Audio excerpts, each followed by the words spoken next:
Yes, good evening, and you're very welcome to another bumper on the ball on W Lord's. Gavin Whelan with you between now and 7 this evening. Great weekend for the Waterford sides as the hurlers and footballers both record victories in the Allianz National League. All-Ireland champions Limerick are toppled by the Deise in Welsh Park yesterday, while the Waterford footballers made it another fruitful trip to Chadwick's Wexford Park on Saturday afternoon. We'll be hearing from both Liam Cahill and Shane Ronayne. We'll also be hearing from Shane Stapleton from OurGame.ie. He'll reflect on yesterday's morale-boosting win for the Deise hurlers over Limerick, a first win since 2016 over the Shannonsiders. Matt Keane will be along to look ahead to the action which is underway at the RSC shortly. Another big game for Waterford FC, who welcome Finn Harps to the RSC. We'll have that one live for you as well very shortly. Look back at the weekend's Premier League action as Liverpool secure Champions League football and Leicester City miss out. We'll also look back at that incredible success for Phil Mickelson on the PGA Championship over the weekend. Some story, and also a look back at the local winners on the horse racing and point-to-point front from another busy weekend. Whatever about the result, it was important we came down here and into our own field, as I said, here in Welsh Park, and I suppose gave a really good account of ourselves. And I think today, after I suppose a slowish start, a lot of silly errors, we settled down to play well. And having said that, you can't but acknowledge the advantage of having that extra man after the sending off of the Limerick player. So, all in all, great to get the win, but we're not getting carried away with ourselves either. Yeah, very good evening to you once again, Monday the 24th of May, and you're very welcome along to another busy programme. We are going to start by reflecting on yesterday's action in Welsh Park, and that was Waterford boss Liam Cahill giving his post-match assessment following a morale-boosting victory over the All-Ireland champions Limerick in Division 1A, Round 3 of the Allianz Hurling League. It ended in Welsh Park, Waterford 122, Limerick 21 points after a lively encounter. It was the visitors who led at half-time by 13 points to 8. They did have full forward Seamus Flanagan sent off in that opening period for an off-the-ball incident with Waterford's Conor Gleeson, but Waterford really drove things on in the second half as the game swung one way then the next. I suppose Stephen Bennett top scoring for the home side with 8 points, Caleb Lyons and substitute Patrick Kern chipping in with 3 between them as Liam Cahill's side ground out a hard-fought victory. The game's turning point, though, arrived in the 53rd minute, and De La Salle's Jack Fagan getting what proved to be the game's only but crucial goal. He plays the ball dangerously across inside into the danger zone. Can Waterford get a touch? And this is it back into the net. Jack Fagan is the man who got the touch. Jack turned and back into the net it goes. We needed a goal, we got it. The De La Salle man gets a goal when we needed it. 54 minutes gone, 114, 16 points. We go in front for the first time, Fergal. Brilliant by Fagan. He must have leapt 3 or 4 feet into the sky, and that's what he has. He's a brilliant hand, and he was bottled up, and what a brilliant finish.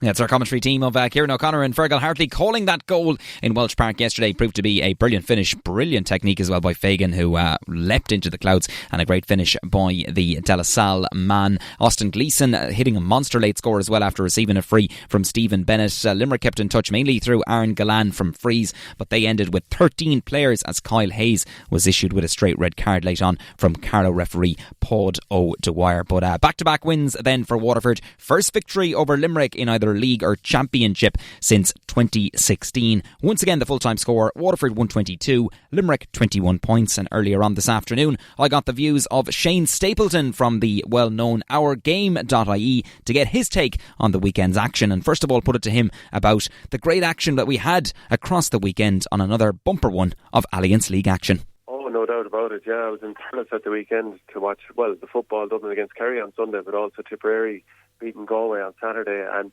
I think the quality of the fair is improving. The first couple of weeks, I think people were wondering, are we heading for hurlers? Is the game ruined? The advantage rule or the disadvantage rule as it's looking at the moment. But no, it started to shape up a bit better over the weekend, of course.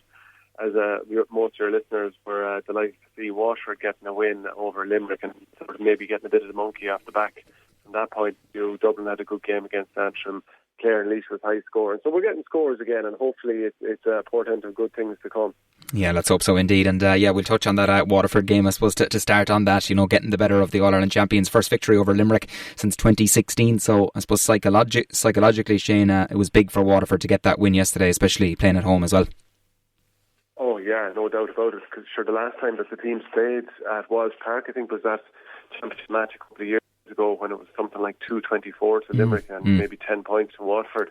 And that's, you obviously want to put your best side out at home, and I think certainly it wasn't the case that day. So I think because these two teams have met in a couple of big games in the last few years, including that match I mentioned in Munster, but also the league final of 2019, the All-Ireland and the Munster finals of last year, Limerick have very much been on top in these fixtures. So for Waterford, even though they went 10 points to 5 behind here, didn't look like things were going their way. The red card to Shane Stapleton, and I think Waterford patiently worked their way back in. A couple of times when maybe, tried to force scores that weren't on. I mean, Stephen Bennett, who was very good and set up that goal for Jack Fagan, he tried to force a goal at one stage and hit the post, and it came back out. But in general, the team stayed pretty patient and were able to pull Limerick apart for a finish. And not only that, it struck a blow for everybody to say that maybe Limerick are beatable this year. Like last year, Limerick were putting up ferocious scores. I just worked it out earlier. They averaged 30 points per championship game in 2020, whereas now you look at them, didn't put up a huge score against Tipperary, were beaten, scoring 117 against Galway, and then to score just 21 points the last day. They've averaged 20 points per game, so they've fallen off a cliff in terms of scoring and just one goal in their last 6 league and championship games. So I think it's given everyone in the hurling championship belief that maybe Limerick aren't as unbeatable as they'd looked. And I think also getting a little bit of niggle in there. That's a couple of weeks in a row now that Limerick are going to have to deal with suspensions because Jim Burns got a red card after the final whistle last week against Galway. And Waterford have laid down a little bit of a marker. The likes of Patrick Curran coming off the bench doing really well. Jack Fagan jumping up into the clouds, catching that ball and scoring the goal. It's starting to look a little bit better. And interesting too to see Austin Gleeson going back centre-back. Whether that'll stay like that, considering he was so good as the championship progressed last year, is another thing to be seen. But Liam Cahill certainly kind of getting a good look at his panel. Yeah, he certainly is indeed, yeah. And you mentioned Jack Fagan. I suppose that was the game's turning point really in the 54th minute, I think it was. Leapt into the clouds. He's well capable of that. We've seen him in the championship last year, and great finish as well. Great, I suppose, acrobatically putting it into the net, and I suppose that gave Waterford, I suppose, the impetus, Shane, to drive on, and which they did, I suppose. Yeah, absolutely. And I think for Jack Fagan, it was probably important for him to have an impactful performance against Limerick, because we talked about how good he was against, for example, Kilkenny in the All-Ireland semi-final last year, but it just didn't happen for him in the 2 games against Limerick in the Munster final and the All-Ireland final. And Limerick are the team that are going to test him more than anybody. So the fact that he was able to jump up into the clouds over Kyle Hayes of all players, and then like a pirouetted finish, that for his confidence and no doubt bring him on to the next level. But for Waterford's confidence overall, see Conor Prunty perform so good at full-back against Aaron Gillan, to see Irla Daly step up. He came into the All-Ireland final last year when Tyke de Burka did his cruciate. He's now looking like a really good performer. And of course, as a Bursley man, I'll happily, talk about his mother being from Bursley and then you get some of the skills from there as well. But, you have some of these players stepping up. Ozzie Gleeson, of course. I don't necessarily think Ozzie Gleeson will stay at centre-back, and I'm sure your viewers will have lots of thoughts on this. It's not, of course, he can play centre-back. We know that, like we've seen what he's done at underage level. But it's just that the way the season went on last year, and he starts scoring 4 and 5 from play, and he can win puckouts. There's so much minding has to be done of him. He even scored 4 or 5 from play against Cork in the league a few weeks ago. You don't find players like that. They're not you don't just pick them off trees. So I can see him going back up into the forward line. But of course, that's the thing for Liam Cahill, how he selects his team and who does he put at centre back as the year goes on. But there's a lot of good with Waterford. I mean, it didn't look great after that first outing against Cork the first day, conceding 5-22, and it kind of felt like he could have conceded another 4 or 5 goals and scoring 1-3 just when the game was done in injury time. It really suggested maybe this is going to be a rocky season for Waterford. But getting a win against the Limerick team that are looking a small bit shaky at the moment, when you consider John Kiley and his comments about Galway simulation and then rolling back on it. Some of their key men aren't exactly firing at the moment. Their forwards didn't score from play. Starting forwards didn't score from play in the second half. It really does feel all of a sudden, well, maybe a few other people can dream of winning an All-Ireland this year. Yeah, absolutely. Yeah, let's hope so indeed. And I suppose leads on to the next point about, Waterford after 3 rounds. Now, Shane, they have 2 wins, and ultimately, I suppose a lot of managers have hinted that it's about building momentum, I suppose, ahead of the championship. And for Waterford, of course, that Munster quarter-final against Clare in late June. So would you be happy, or how would you rate them, I suppose, so far this season? And are they in a good place? Are they heading in the right direction?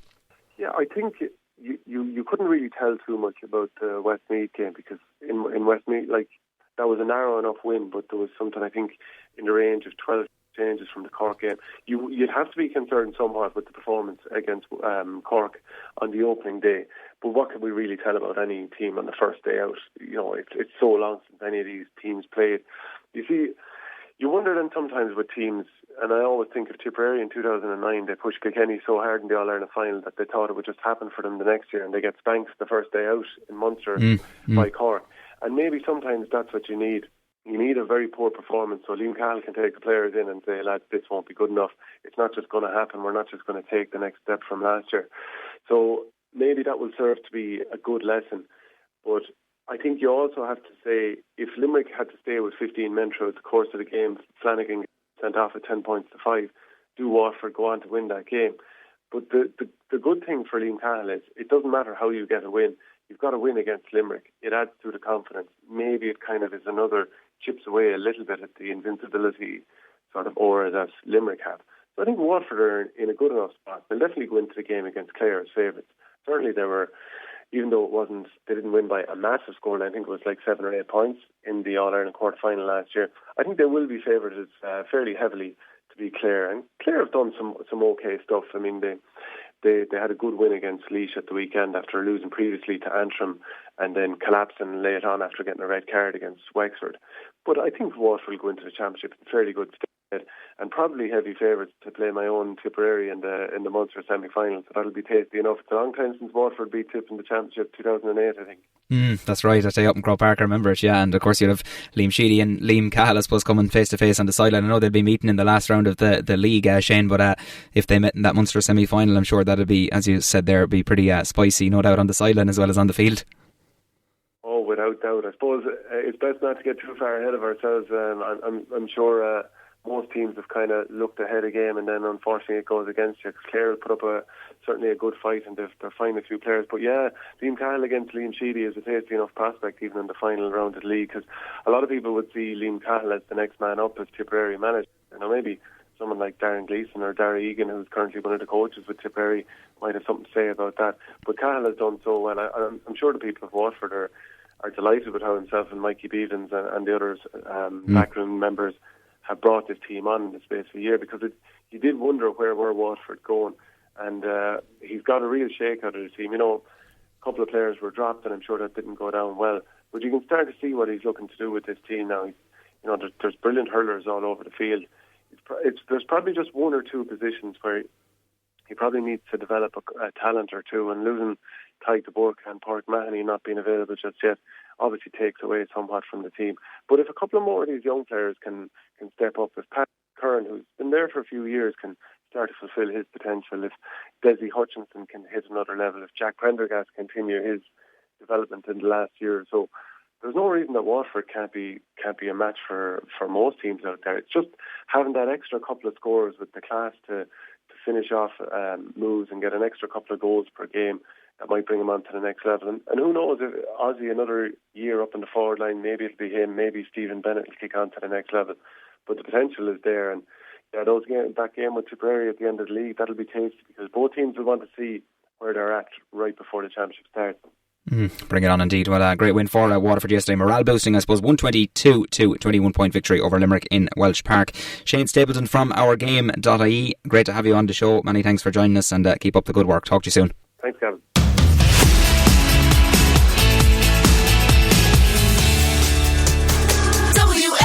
Yeah, thanks indeed, Shane Stapleton, for that chat earlier this afternoon. Great to catch up. We are going to switch to the football side of things now, and the Allianz National Football League. Waterford made it another fruitful trip to Chadwick's Wexford Park on Saturday afternoon, staying in contention for a Division 4 semi-final by virtue of a nail-biting 2-13 to 18 points win over the Slaney-siders, a 1-point win. Second half goals by Dara Corcoran and Brian Luby gave Shane Ronayne his first success as Deise boss. Free taker Jason Curry scored 6 points, while captain captain Conor Murray got 4 from play. He was instrumental on the 40, but I must say from being down there as well on Saturday, the effort all over the field from the Waterford players absolutely second to none, and great to see them get a victory. Michael Curry and John Elstead were dismissed for the visitors late on, but 13-man Waterford held on for a slender victory after some 10 minutes of added time by Carlow referee John Hickey. Waterford, of course, will be keenly watching the clash, another South East derby, as Carlow and Wexford go head to head next Saturday night. That's in Netwatch Cullen Park. If Carlow beat Wexford, Waterford will be through to the Division 4 semi-final. Speaking after the game to both Tomás McCarthy and myself,